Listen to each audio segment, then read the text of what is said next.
but all Starfleet cares about is living cost. After all, probably the colonies haven't drawn their notice so far, but the destruction of the Bach Nor, that has. The balding Federation guy has now gone plainclothes and has a discreet meeting with a Vulcan, overseen by aliens from the planet of Silly Hats. They quickly catch him with an off-button hypospray and drag him off. Vulcan Hottie soon meets with Quark, who's counting his profits for the day. Despite being from a society motivated by profit, that process is literally counting them, like he's bloody Bob Cratchit or something. She wants to discuss business with him, so he quickly starts making the moves on her. And forgive my brief lapse into the area of male chauvinism for the moment, especially after my earlier jabs at the command.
Oh, that's lovely. Oh, there you go.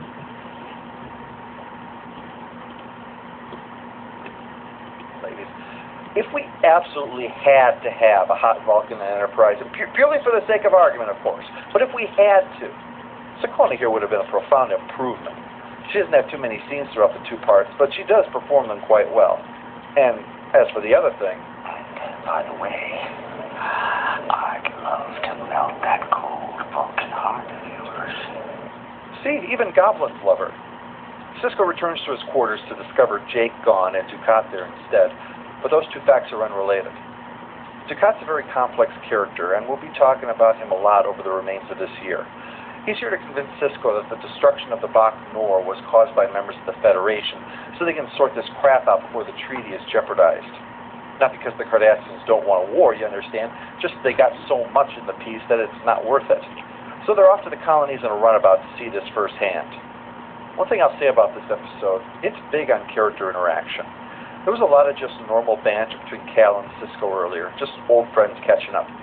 Yeah, it eventually got down to business, but it's not the usual one or two lines that you normally get and then straight to business. It felt like a real conversation. Ditto here with Dukat and Sisko discussing the lifestyles of Cardassians, the intense mind training young children must undertake, the belief that education is power and joy a weakness. It's not really a debate, just simple discussion of facts to pass the time. It's kind of refreshing. The discussion is interrupted by a distress signal from a Federation transport that's under fire by Cardassians. Dukat's visibly unhappy with this situation, so they move to intercept. He tries to get them to back down, even giving a security ID, but they won't listen, and they're shockingly overpowered for shuttlecraft. He's even ready to personally fire weapons on them so as not to endanger the treaty, but a tiny Federation ship armed with photon torpedoes swoops in and blows them away. Now do you begin to see, Commander, that without any help from either one of us, they've managed to start their own little war out here? The war that led to this treaty was discussed in The Wounded, and then in the setup to this one with Journey's End. It was basically a long string of border conflicts, including massacres of nearly whole colonies of civilians. There's no easy way to discuss this idea because war is a charged concept, and as such often falls into extremes. On the one side, you wind up with people like Janeway who spout, "There are always alternatives to war," or the quoted, "War is the last resort of the incompetent." On the other side, you have attitudes of, "The purpose of war is to kill people and break things." That's not the purpose of war, that's the result of war. The purpose is to sort out a problem that has reached a point where violence has become the best option out of a lot of really bad ones, to hopefully somehow wind up with a world that is as better than it was before, to somehow justify death, suffering, and destruction on horrific scales. War is a terrible thing. That doesn't mean that any peace treaty is an improvement, and this is exactly the point. A border war with the Cardassians is ended by surrendering their people on the border. It's hard to see how that is any kind of a success. But it's the frontier, as we discussed earlier this week, and so it's far, far away from a government formed by people who don't know what it's like to hack out a true home from the wilderness. Curse you faraway jerks for giving away our planet when no one's looking. I'm sure the thing the colonists wanted more than anything was peace. So the fact that they're pissed off about it ought to tell you how badly it's been mucked up. And this right here is a sign of how this treaty has failed. Within months of it being completed, there's still war going on here. Civilians with no training or experience who already have enough trying to eke out a living out here are going off to fight because of how bad things are, believing they'll wind up with a world better enough to justify the death, suffering, etc. It's the main problem with the Federation's position. They're not interested in preserving the peace. They're interested in preserving the peace treaty, thinking they're the same thing. And our heroes are stuck in the middle. And I certainly don't begrudge them doing their duty and following orders in the midst of a bad situation. For the moment. But when the Federation has abandoned them, well, what do you expect these people to do? Roll over and die for the ideas of people sleeping comfortably under the blanket of Starfleet protection? If you're out here, you're balancing between the looming threat of war and the constant subversion of enemies that threaten to knock you off the tightrope of survival and plummet to your death in the abyss of things that are as bad as a very bad thing. And who wants that? Not me, and certainly not the League of Colonial Tightrope and Ladder Climber Association. The colonists are very well supplied. Sekona's meeting with Quark was to get more weapons for them to fight, so they must be willing to sacrifice a lot for this cause.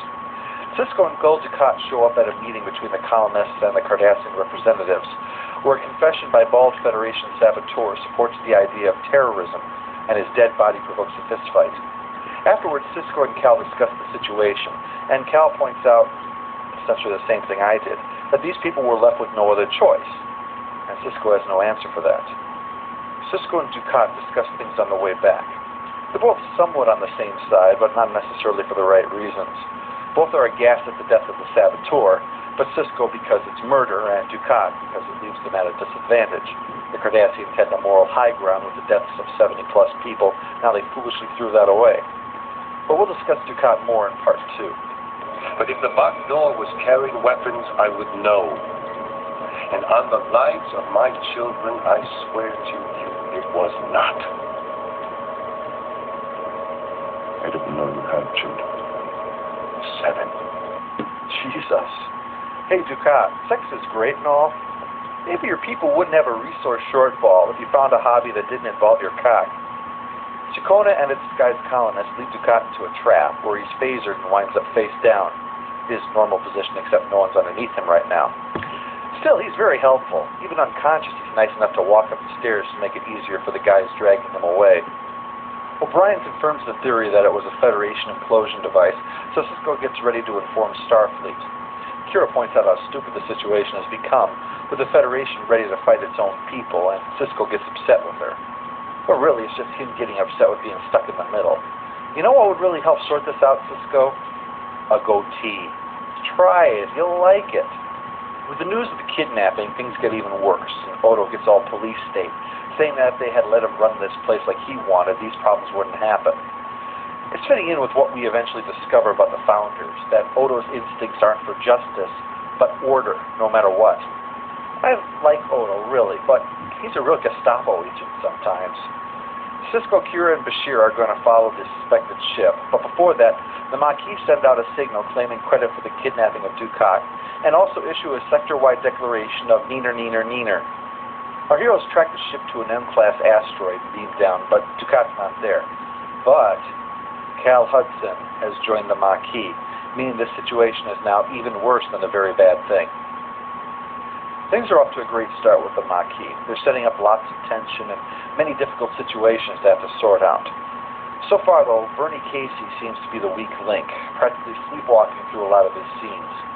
Dukat's scenes with Sisko's have been far more energized, and not just because they're on opposing sides temporarily forced together. We'll see whether or not these things continue or change next week.